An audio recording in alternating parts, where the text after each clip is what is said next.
বলেছি আমার আব্বাজিকে, আপনি এতদিন জলসা করলেন, মেয়েদের কিন্তু মরা ঘর বন্ধ করতে পারেন, পেরেছেন আমার আব্বাজি। আর কিছু নেমো খারাম আছে, কি বলে জানেন, মেয়েদের নিয়ে কেন বলেন তো তোর বউকে পাঠাস কেন, হারামখোর বউকে খেতে পাঠাবে কোথায়, মরা ঘরে। অনেকজন আছে, অনেক খালা আছে, যদি পাড়ায় লোক মরে তো ও আর হাঁড়ি জ্বালাবে না, আর রাঁধবে না, কেন বলে আলু গোস রান্না হচ্ছে ওখানে খেয়ে নেবো, যা বুঝে করগা। মরা বাড়িতে হাদিসে আছে নিকটবর্তী আত্মীয় ছাড়া কোন মহিলা মরা বাড়ি যেতে পারবে না। দূরবর্তী আত্মীয় মরেছে, সন্তানকে বললে তোর মামি হয়, মারা গেছে, মামার সাথে দেখা করবি, পর্দার খিলাপি হবে বলে মা আসেনি তো আমি এসছি জানাজা পড়তে মাটি দিয়ে। আচ্ছা, পুরুষরা আমরা গিয়ে জানাজা নামাজ পড়ে মাটি দিলে বেশি নাকি না মেয়েরা ভিড় করলে বেশি নাকি, কথা বলেন, কথা বলেন। আমরা মায়েদিকে অনুরোধ করছি, ঘর থেকে বেরো কম, বাইরে কম যাও, নিজেদিকে পর্দায় রাখো। মরা বাড়ি, তার মরা বাড়ি যাওয়ার উদ্দেশ্য আলাদা থাকে, কি পাঁচটা শাশুড়ি দেখবেন ও যা কাঁদাকাটি যা হয়ে গেল হয়ে গেল, তারপরে যে গল্প আল্লাহ দেখে যা। পাঁচটা শাশুড়ি এক কাছে, ওরে বাপরে আমার ঘরে দাজ্জাল বউ এই ছিল, আর পাঁচটা বৌমা এক কাছে, ওরে বাপরে আমার শাশুড়ি মরে গেলে বাঁচিল। ঠিক এই গল্প চলছে। আর কেউ কেউ আছে কি বুঝলেন, যদি একটু ভালো কানে দুল পরে আসে কি বুঝলেন, খালি লড়ি দিবে, কি বুঝলেন, বলে কোথায় গড়া হিলি বোন, ওই আমাদের দিকে একটা শিকারও আছে তার কাছে গড়া হিলা, ওখানে দুলি দুলি দেখাবে। নাউজুবিল্লাহ।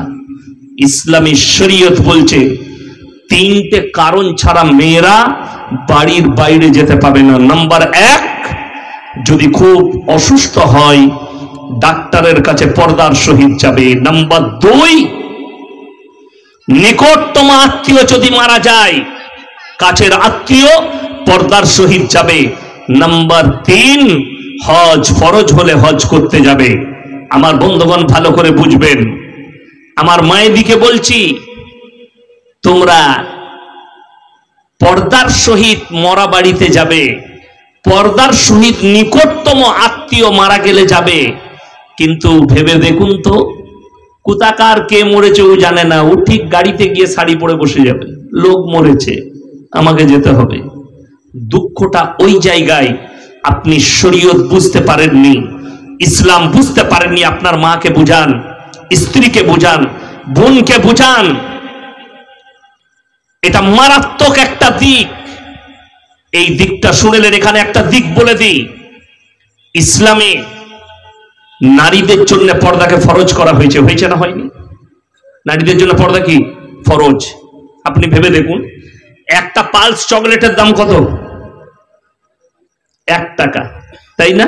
ওটা প্যাকেটের মধ্যে থাকে না, খুলে বিক্রি করে কোনো দোকানি, প্যাকেটের মধ্যে রাখে, ডিব্বার মধ্যে রাখে। কেন? কেউ যদি খুলে ওটাকে রাস্তায় বিছিয়ে বিক্রি করে, সমাজের লোক তার চকলেট কিনবে না, মাছি বসেছে ধুলো পড়েছে, এটা কিনবো না। চকলেটটা যেন ঢাকা থাকে, প্যাকেটের মধ্যে থাকে, তবে আপনি নেবেন।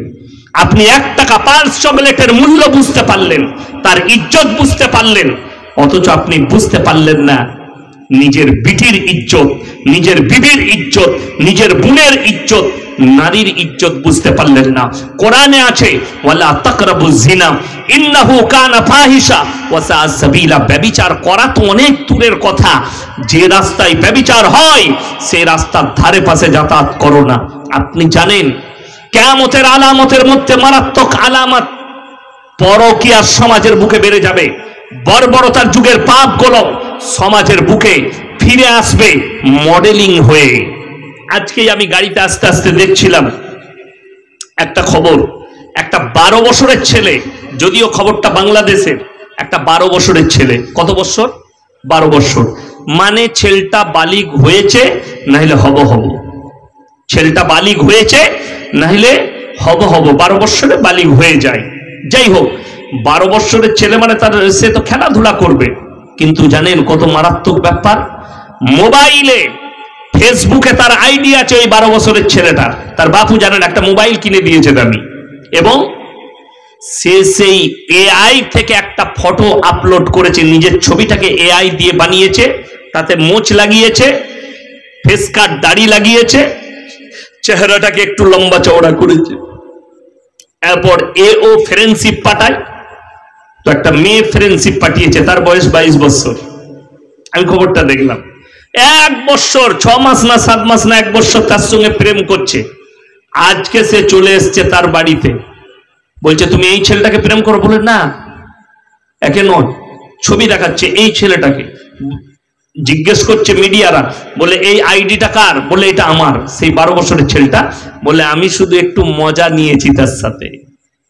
মেয়েটা বলছে আমি ওই 12 বছরের ছেলেটাকেই বিয়ে করব, আমি যাবো কোথায়, আমি আমার স্বামী ছেড়ে পালিয়ে এসেছি। কি ছেড়ে পালিয়ে এসছে? স্বামী ছেড়ে। আমি বলিনি, কলকাতা বারাসাত পুলিশের রিপোর্ট, পেপার খুললে মোবাইল খুললে দেখতে পাবেন, গত 3 মাস আগেকার রিপোর্ট।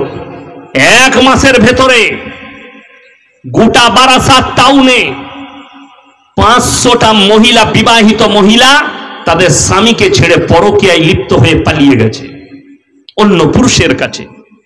কিয়ামত যত কাছে আসবে বর্বরতা বেড়ে যাবে। আল্লামা তাকি উসমানী, পাকিস্তানের সেরা মুফতি, ওয়ার্ল্ডের এখন জাস্টিস, পাকিস্তানের জাস্টিস, তিনি বলেছেন কিছুদিন আগে, पूरे आलम में पूरे दुनिया में हराम औलादों से भर जाएंगे, সমাজটা হারাম আওলাদে ভরে যাবে। কি করে প্রমোট পাবে? স্ত্রী পরকিয়া করবে। যে সমস্ত আমার মা বোন বিবাহিত যারা আমার বয়ান শুনছেন, যে সমস্ত বিবাহিত পুরুষ যারা বয়ান শুনছেন, তাদেরকে বলে দিই, মুমিনদের আখলাক বর্ণনা করতে গিয়ে আমার আল্লাহ কোরআনে বললেন, ইল্লা আলা আজওয়াজিহিম আও মা মালাকাত আইমানুহুম ফাইন্নাহুম গায়রু মালুমিন ফামান ইবতাগা আরা যালিকা ফাউলাইকা হুমুল আদুন। তোমরা তোমাদের স্ত্রী ছাড়া যদি অপর নারীর সঙ্গে সম্পর্ক করো, তোমরা যদি পরকিয়া করো, এটা হচ্ছে সীমা লঙ্ঘনকারী। আমি আল্লাহ সীমা লঙ্ঘনকারীকে জাহান্নামে নিক্ষেপ করব। আমার মায়ের, আমার বোনেরা, খুব ভালো করে বুঝবেন, যে সমস্ত মহিলা নিজের স্বামীর পিঠ পেছনে অন্য পুরুষের সঙ্গে সম্পর্ক লিপ্ত হয়েছ, যারা মনে করছো আমার স্বামী তো জানে না, পরিবার জানে না, রাতের অন্ধকারে যারা প্রেমে লিপ্ত হয়েছ, যারা অন্য পুরুষের সঙ্গে রিলেশনে আছো স্বামী বাদ দিয়ে, তারা কান খুলে শুনে নাও, ইসলামী শরিয়া যদি হয়, এই দেশটা যদি ইসলামী আইন হয়, যদিও ভারতে পরকীয়াকে লিগ্যাল করে দেওয়া হয়েছে, জানি না আইন আইনের জায়গায় আছে, আমি আমার মুসলিম ভাইদিকে দাওয়াত দিচ্ছি, পরকীয়া থেকে নিজেদেরকে বাঁচাও। যদি বিবাহিত পুরুষ আর বিবাহিত মহিলা এরা যদি কেউ পরকীয়া করে, আর যদি ধরা পড়ে যায়, রাষ্ট্রটা যদি ইসলাম হয় আর যদি শাসন ইসলামের হয়, তাদেরকে জনসমক্ষে নিয়ে এসে অর্ধেকটা পুঁতে দিয়ে পাথর মেরে হত্যা করে দাও। এটা হচ্ছে ইসলামের নিদান। কেউ যদি ধর্ষণ করে, তার মুন্ডু ছেদ করে দাও। কোন অবিবাহিত ছেলে আর অবিবাহিত মেয়ে এরা যদি পরকীয়া করে, এদিকে 100টা কুড়া মারো, ইস্তেগফারের নামাজ পড়া করাও। ইমাম বুখারী রহমতুল্লাহ আলাইহি বুখারী শরীফের ব্যাখ্যা এনেছে, ওই মহিলাটাকেও হত্যা করতে হবে। যে মহিলাটা, মায়েরা শুনবেন এই ভাষাটা ভালো করে, ইমাম বুখারী রহমতুল্লাহ আলাইহি উল্লেখ করেছেন যে মহিলা নিজের শরীর দেখাবে বাজারে পর পুরুষকে, নিজেকে বেপর্দা করে নিজের যৌবনকে দেখিয়ে পর পুরুষকে যারা উত্তেজিত করবে, এই মহিলাটার জন্য ইসলামী শরীয়তে পাথর মেরে হত্যা করার হুকুম আছে। এখন তো দেখতে পাবেন অনেক মা বাপ তারা খুশি হচ্ছে, আমার মেয়ে টিকটক বানাচ্ছে, গানের টিকটক, ড্যান্সের টিকটক, অনেক গানের টিকটক বানাচ্ছে। সেদিনে একজন দেখা করতে এসছে, একটা বাচ্চা ছেলে এসছে, বলে হুজুরের সঙ্গে সেলফি নেবো। আমি বললাম কিসে পড়ো? তার পাশের জনা বলছে এই ছেলেটা গানের টিকটক করে। বলে সর এখান থেকে, বদনাম হয়ে যাবে আমার, তোদের মতো নেমো কারামের সঙ্গে ফটো তুলে চালা, ইস্তেগফার করা, চলে যায় এখান থেকে। সরিয়ে দিলাম তাকে, এখানে ফটো তোলা হবে না, চলো ফাটো। গানের টিকটক করে, বাপ খুশি হচ্ছে, মা খুশি হচ্ছে। অনেক এমন নেমক হারাম বাপ আছে, মেয়ের জিনা করা পয়সায় সংসার চালাচ্ছে, ফেসবুক আর ইউটিউবে নিজের অ্যাকাউন্ট খুলে সেখানে ড্যান্সের ভিডিও ছাড়ছে, টিকটক করছে, সেখানে অনেক রকমের কাজ করছে, আর সেখান থেকে পয়সা ইনকাম করে বাপের সংসার চালাচ্ছে, আর বাপকে বাইকে চাপাচ্ছে। বাপ মনে করেছে আমার মেয়ে বহুত ইনকাম করছে। তোমার মেয়েকে তুমি জিনা করাচ্ছ। এক সপ্তাহ আগে ধরা পড়েছে একজন ভালো টিকটকার, ইউটিউবার, সে ইউটিউব করতো, বাপ বেটা মিলে একটা মেয়েকে শ্লীলতাহানি করেছে, জেলে ভরেছে তাদেরকে ধরে। মোবাইল খুললেই দেখতে পাবে, কলকাতার না 24 পরগনার, তাদেরকে ধরে জেলে ভরেছে। কষ্টের বিষয় হচ্ছে ইসলামী শরীয়তে নারীর জন্য পর্দা এমনি ফরজ করা হয়নি। আপনি আপনার স্ত্রীকে পর্দায়, ইলেম বাজার যাবেন ডাক্তার দেখাতে, এখন একটা ড্রেস শাড়ি 400 টাকা দাম, তার উপর একটা বোরকা যদি 1000 টাকার পরিয়ে দেন কিছুই এসে যাবে না। একটা শাড়ি পরাবেন 1500 টাকার, খুব ভালো করে বুঝবেন। আর তার উপরে দেখুন জুজদানের ইজ্জত আছে না নাই, কথা বলেন। আচ্ছা জুজদানের দাম কত? কোরআনের যে জুজদান দেওয়া হয় ওর দাম কত? 20 টাকা, 25 টাকা, 40 টাকা, 50 টাকা। অথচ যখনই ওইটার ভেতরে কোরআনকে ভরে দেওয়া হচ্ছে, ওর ইজ্জতটা পৃথিবীর সব থেকে মূল্যবান ইজ্জত। আপনার স্ত্রী একটা নারী, দেখতে নারী, কিন্তু ওকে যখন পর্দায় ঢেকে দিবেন, পৃথিবীর সব থেকে দামি ইজ্জত তার হয়ে যাবে আপনার স্ত্রী। হে আমার যুবক শোনো, আজকে এই মোবাইল, আপনারা কি মনে করছেন দাজ্জাল আসবে না? দাজ্জাল অবশ্যই আসবে। দাজ্জাল শুধু একটা ব্যক্তির নাম নয়, পুরো একটা সিস্টেমের নাম হচ্ছে দাজ্জাল, পুরো একটা সিস্টেম। আর দাজ্জালের প্রথম ধাপ হচ্ছে এআই। এআই পদ্ধতি হচ্ছে দাজ্জালের প্রথম ধাপ। দাজ্জাল আসার পূর্বে রাসূল আকরাম সাল্লাল্লাহু আলাইহি সাল্লাম বলেছেন, তোমরা জানতে পারবে, বুঝতে পারবে দাজ্জাল আসার সময় হয়েছে কখন? যখন দেখতে পাবে মুসলমানের কাছে হারাম জিনিসগুলো হালাল হতে শুরু করেছে। একটা মুসলমান হারাম জিনিসকে হালাল বলে ব্যবহার করতে লাগবে, হারাম জিনিসগুলোকে হালাল বলে গ্রহণ করতে শুরু করবে, তখন জানবে দাজ্জাল আসার সময় হয়েছে। দাজ্জাল শুধু একটা ব্যক্তি নয়, একটা পুরো সিস্টেম। সিস্টেমটা কেমন হবে বলে দিই আপনাকে। এই মোবাইলটা আমাকে একজন গিফট করলো, 40,000 টাকা দাম। তো আমাকে বললে হুজুর এর যে ইউটিউব আছে, এর যে সিস্টেমেটিক্যাল আছে, আপনি ইউটিউবটা যখন খুলবেন 5G মোবাইল, আর আপনি মনে মনে যে ভিডিওটা ভাববেন সেটাই আসবে। আমি কমপক্ষে 20 বার পরীক্ষা করেছি, এখনো পরীক্ষা করে যাচ্ছি। গাড়িতে বসে বসে যে ভিডিওটা ভাবছি সেটাই চলে আসছে। কেন? বৈজ্ঞানিকরা বলে দিয়েছে 2026 সালের পরে 2027 সাল থেকে এই মোবাইলটার মানুষের আয়ত্তে থাকবে না, মানুষ এর আয়ত্তে চলে যাবে। দাজ্জালের সিস্টেমেটিক্যাল শুনেলেন কি হবে? আপনি ফোন পে ব্যবহার করছেন, গুগল পে ব্যবহার করছেন, অ্যামাজন ব্যবহার করছেন, এই যে মানুষ ব্যবহার করতে লেগেছে, ক্যাশ টাকা ক্যাশলেস হয়ে যাবে, মানুষের হাতে আর টাকা থাকবে না। আপনি যখন দাজ্জালকে অস্বীকার করবেন, আপনার সিস্টেম বন্ধ করে দেওয়া হবে। না আপনি চাল কিনতে পারবেন, না আপনি পানি কিনতে পারবেন, না আপনি তেল কিনতে পারবেন, না আপনি খাবার কিনে খেতে পারবেন। কেন? টাকা তো মোবাইলে। সিস্টেম যদি বন্ধ হয়ে যায়, আপনার সবকিছু বন্ধ, খাওয়া দাওয়া। আপনাকে এইভাবে হত্যা করা হবে, আপনাকে সিস্টেমের দ্বারা। ওই জন্য দাজ্জাল শুধু একটা ব্যক্তি নয়, একটা পুরো সিস্টেম। সবাই দোয়া করবেন আল্লাহ নামাজের পার্টিতে, আল্লাহ দাজ্জালের ফিতনা থেকে আমাদেরকে হেফাজত করো, বলুন আমিন। সব থেকে আল্লাহর কাছে দ্বিতীয় নম্বর নিকৃষ্ট পাপ, ওয়ালা তাকতুলু আওলাদাকুম খাশিয়াতা ইমলাক নাহনু নারযুকুহুম ওয়া ইয়্যাহুম।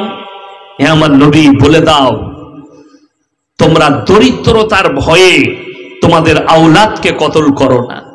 যে কোনো ডাক্তারের চেম্বারে যাবেন, গাইনিক ডাক্তারের চেম্বার, যে কোনো হসপিটাল, যে কোনো নার্সিংহোম, লেখা আছে এখানে বাচ্চা নষ্ট করা হয় না, ভ্রূণ নষ্ট করা হয় না, দণ্ডনীয় অপরাধ। অনেক মুসলমান সে কিভাবে পেটের বাচ্চা অনেকজন। আমি সেদিনে 4 মাস না 5 মাস আগে দেখলাম আমাদের পশ্চিম বাংলায় একজন ব্যক্তি 5 বছরের, কোন ধর্মের জানি না, 5 বছরের বাচ্চা আছে বেটা, তার কোলে সুন্দর ফুটফুট একটা মেয়ে জন্ম নিয়েছে। মা রান্না করছে, মেয়েকে ঘুম পড়িয়েছে বিছানায়, বাপ বাড়িতে ঢুকেছে, মেয়েটাকে দেখেছে। মেয়েটা দেখে তার কি মনে হয়েছে, মেয়ে পয়দা হলো, মেয়ে পয়দা। সেই মেয়েকে পাটা ধরে জাইলা দিয়ে পুকুরে ছুড়ে দিয়েছে। পেছনে প্রচুর পুকুর ছিল, মারা গেল। মা স্বামীর নামে কেস করেছে, প্রশাসন থেকে অ্যারেস্ট করেছে। শুধু এটা নয়, বর্ধমান ডিস্ট্রিক্টের কেস, একজন বিহারের হোক অন্য জেলার হোক ভদ্র মহিলা বর্ধমানে প্রেগনেন্ট, ভর্তি হয়েছে, বাচ্চা হবে নার্সিংহোমে, বাচ্চাও প্রসব হয়েছে। কি হয়েছে, মেয়ে ছেলে পয়দা হয়েছে। সেই ভদ্র মহিলা নার্সিংহোমের মালিককে বলছে, এটা আমার 4 নম্বর মেয়ে, একে যদি আমি বাড়িতে নিয়ে যাই আমাকে বাড়িতে প্রবেশ করতে দিবে না, তাই আপনারা দেখুন, একে যদি কেউ নেয় আমি দিয়ে দেবো। সেই মায়ের মনটা দেখুন। সেই সময় একজন ব্যক্তি গেছে, স্বামী স্ত্রী, বাচ্চা হচ্ছে না, ডাক্তার দেখাতে। তারা খবর পেল এরকম একটা বাচ্চা কেউ দিতে চাইছে, কিন্তু শর্ত রেখেছে মেয়েটা, না আমি তোমাদের ঠিকানা নেব, না তোমরা আমার ঠিকানা নেবে, বাচ্চা তোমাদের। কেউ কারো ফোন নম্বর নয়, ঠিকানা নয়, তুমি কোথায় নিয়ে যাচ্ছ আমি কোথায় যাব জেনে লাভ নেই। সেই বাচ্চাটা মানুষ করছে এই ছেলেটা, মুসলিমদের একটা ছেলে, তার বাইকে আছে, মেয়েটা বসে আছে, তার হাতে চকলেট। আমি একদিন জিজ্ঞেস করলাম, চকলেটটা আমাকে দাও, বলছে আপনি নেন, খুব মজা। তার ভাষা শুনে আমার মনটা ভরে গেল, আর মনে মনে ভাবলাম কি নিকৃষ্ট জাতি, কি নিকৃষ্ট বাপ মা, তার পরিবার, তার শ্বশুর শাশুড়ি এত সুন্দর ফুটফুটে মেয়ে জন্ম নিয়েছে, তাকে বলে দিয়েছে মেয়ে জন্ম নিলে তোমার এই বাড়িতে আর ঠাঁই নেই। মুসলিম পরিবার বর্ধমান ডিস্ট্রিক্টে, আমি নাম করব না কোন গ্রাম আর কোন থানা, বলেছে শ্বশুর আর শাশুড়ি বলেছে আর জামাই বলেছে, মায়ের ঘরে বাচ্চা হতে যাচ্ছ, মেয়ে হলে তুমি আর আমার বাড়িতে এসো না, তালাক। আল্লাহর কুদরতে মেয়ে পয়দা হয়েছে, তাকে ছাড় দিয়েছে, মেয়েটাকে তালাক দিয়ে দিয়েছে খালি মেয়ে পয়দা হওয়ার কারণে। আমি আল্লাহর কসম করে বলছি, এই পরিবার হচ্ছে নিকৃষ্ট পরিবার, এদের মধ্যে না ঈমান আছে, না এদিকে মুসলমান বলা যাবে। এমনকি এরা মারা গেলে এদের জানাজার নামাজ পড়াটাও ইসলামী শরীয়তে জায়েজ হবে না, যেহেতু তারা আল্লাহর কুদরতের খিলাফ কাজ করেছে। আল্লাহর কুদরতের উপরে নাশুকরি, আল্লাহর দেওয়া জিনিসের উপরে নাশুকরি। যারা শাশুড়ি আছেন তারা শুনে যান, বউ মায়ের মেয়ে হলে অনেক শাশুড়ি নারাজ হয়, আরে মেয়ে হয়েছে বেটা হলো না, তোর বউ কুলচ্ছনে। সেই যুবককে বলবো, তোমার মাকে বলবে যে তোর থেকে, তোর মায়ের থেকে বড় কুলচ্ছনে কেউ নাই, যেহেতু তোকে পয়দা করেছে। কথাটা বুঝতে পেরেছেন না পারেননি? যদি কেউ বলে তোমার স্ত্রী কুলচ্ছনে, পরপর 2টো মেয়ে জন্ম দিয়েছে, সেই শাশুড়িকে বলো, সেই তোমার মাকে বলো, আমার বউ যদি 2টো মেয়ে জন্ম দিয়ে কুলচ্ছনে হয়, তোমার মা কি ছিল? তোমাকে তো মেয়ে জন্ম দিয়েছিল। তোমার মা কত বড় কুলচ্ছনে ওটা আগে বলো। তোমার মা কত বড় নেমো খারাম ওটা আগে বলো, যে তোমাকে জন্ম দিয়েছে, জন্মানোর পরে তোমার গলে পা দিয়ে মেরে দেয়নি। এরা হচ্ছে নাশুকর বান্দা। এই মহিলা যদি তাহাজ্জুদ গুজার হয়, তাও আল্লাহর কাছে আর নামাজ মকবুল হবে না, যেহেতু আল্লাহ সৃষ্টির ওপরে এরা বেজার। আল্লাহর দেওয়া নিয়ামতের উপরে নাশুকরি করা, আল্লাহ যেটা দিবেন শুকর আদায় করবেন। ওই জন্য রাসূল সাল্লাল্লাহু আলাইহি সাল্লাম বলেছেন, যে বাড়িতে মেয়ে পয়দা হয় সেখানে আল্লাহর রহমত বর্ষিত হয়। জোরে বলুন সুবহানাল্লাহ। আপনি শুকর আদায় করুন, আল্লাহ মেয়ে দিয়েছে, সন্তান দিয়েছে, আল্লাহ তুমি আমাকে সন্তান দিয়েছো, শুকর আদায় করুন। কিন্তু না শুকরি করা যাবে না আল্লাহর কাছে। অনেকজন মনে করে আমার একটা বাচ্চা আছে, আরো একটা আমার স্ত্রী পেটে বাচ্চা চলে এসছে, আমি তো নেবো না। তার থেকে ভালো এই বাচ্চাটাকে মেরে দেওয়া। কি করে দেওয়া? মেরে দেওয়া। কি করে? ওষুধ, ইঞ্জেকশন ইত্যাদি দিয়ে নষ্ট করে দিলে। অনেক আমাদের দেশে হাতুড়ে ডাক্তার আছে, যাদের কাছে যাই, আমার একটা বাচ্চা চলে এসছে, বলবো তো দাও, নষ্ট করেন।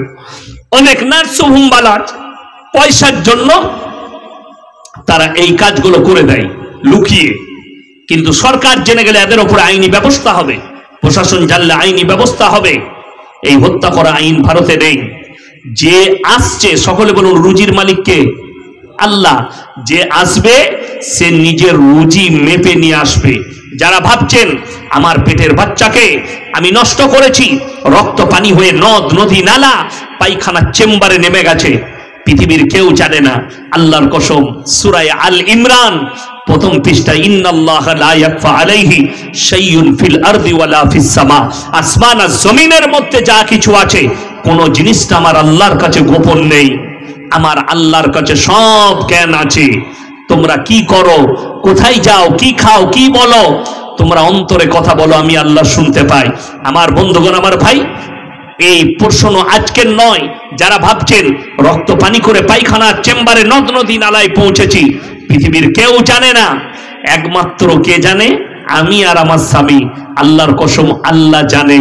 আর যারা মনে করছেন এই প্রশ্ন আজকের নয়, তোমার মনের নয়, 1400 বছর আগে রাসূল আকরাম সাল্লাল্লাহু আলাইহি সাল্লামকে বেঈমান কাফেররা প্রশ্ন করেছে।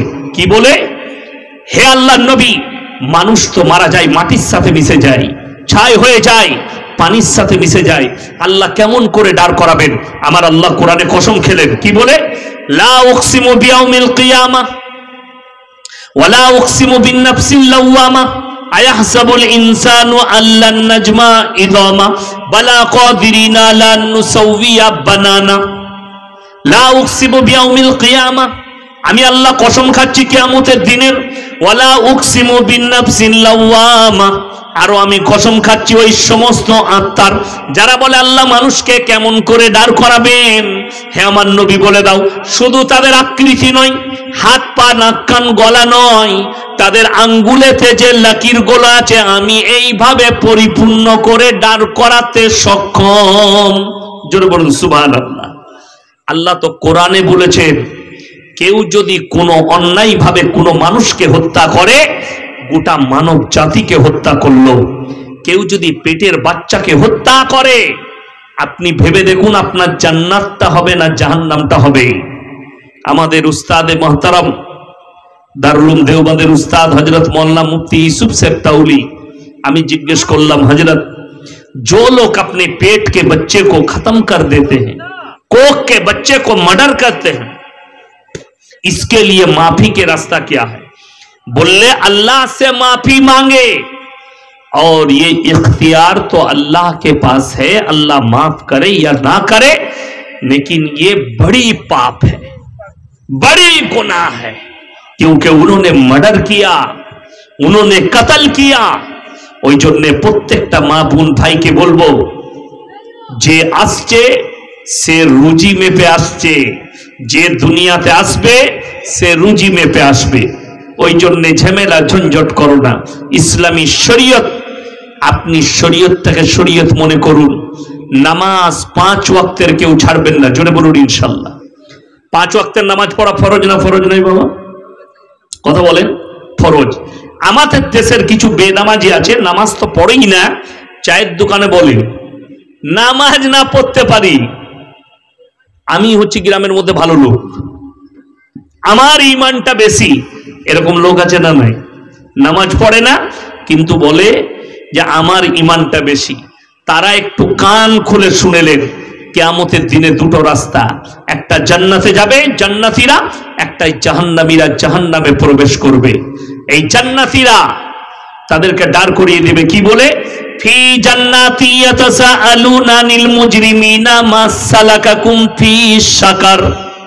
এই জাহান্নামী ভাইরা দাঁড়াও, দাঁড়াও, তোমরা কেন জাহান্নাম, সাকর নামক জাহান্নামে যাচ্ছ? তোমরা বলতে আমরা ভালো লোক, আমরা ভদ্রলোক, আমরা আল্লাহওয়ালা, আজকে কেন জাহান্নামে যাচ্ছ? তাদের 1 নম্বর উত্তর আসবে, ক্বালু লাম নাকু মিনাল মুসাল্লিন, আমরা নামাজি মুসল্লিদের মধ্যে ছিলাম না। ওয়ালাম নাকু নুতিমুল মিসকিন, আর আমরা মিসকিনকে খানা খাওয়াইতাম না।